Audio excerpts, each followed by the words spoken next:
Hi, I'm Robert Osborne. Thanks so much for joining us as we continue our month-long look at the way Latinos have been portrayed in movies through the years. It's a festival we're calling Race and Hollywood, Latino Images in Film.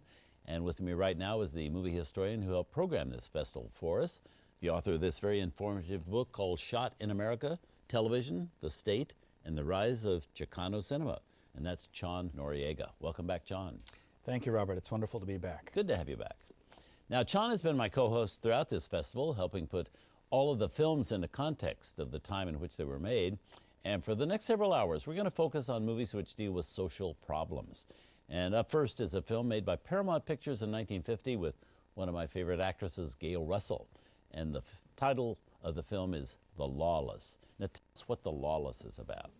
It's very specifically a film looking at the racial conflict or dynamics within small towns in the Southwest between Mexican-American and Anglo-American characters.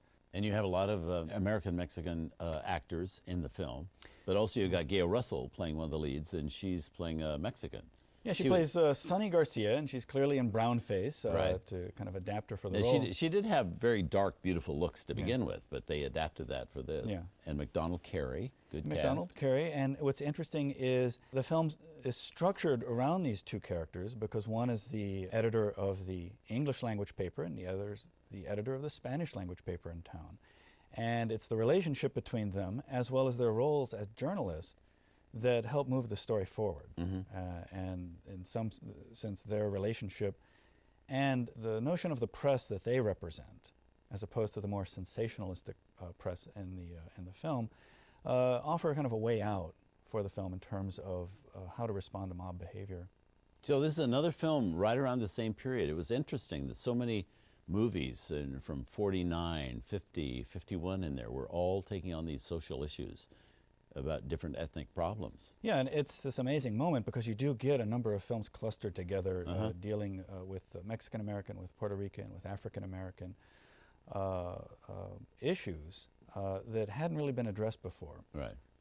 I guess people were too busy with the Second World War for a long time, and now they were in a period they could kind of relax and go into some of the issues that were facing the country at that point. Well, and I think part of what happens as a consequence of the Second World War is that you have African-American, you have Mexican-American, and other, even Japanese-American soldiers coming back. And they have basically put their lives on the line for the country, and they want to be treated like first-class citizens. And deserve to be. And that became a dominant phrase, first-class citizenship.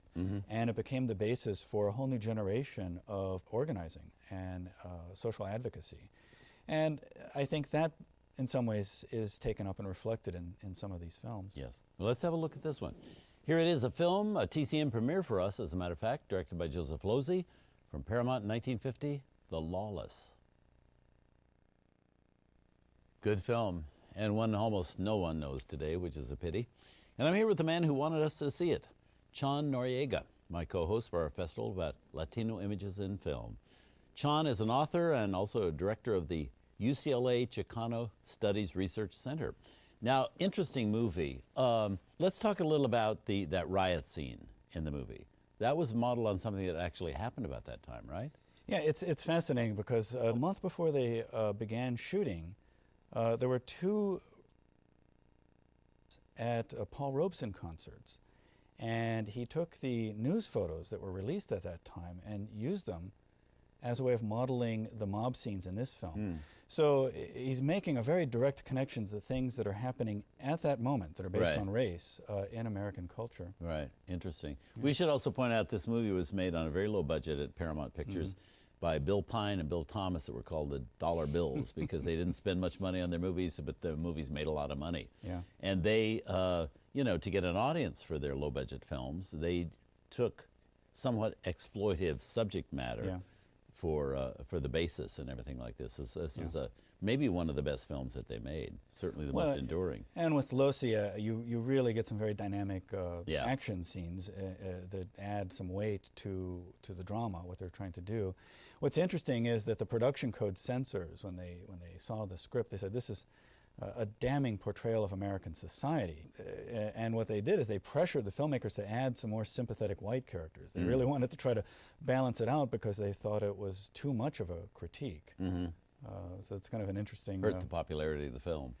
Yeah, I think less about the popularity than the censors were playing into the anti-communist Red Scare at that moment, and being concerned about the McCarthy hearings as well. Now, you know, I wasn't that aware at the time movies like this came out about somebody being in brown face or whatever. Was that, do you think, offensive to people at the time? It's unclear. I think that some people probably would have been offended because they didn't see it as an accurate reflection of them. Right. And particularly when there were efforts to use Spanish language.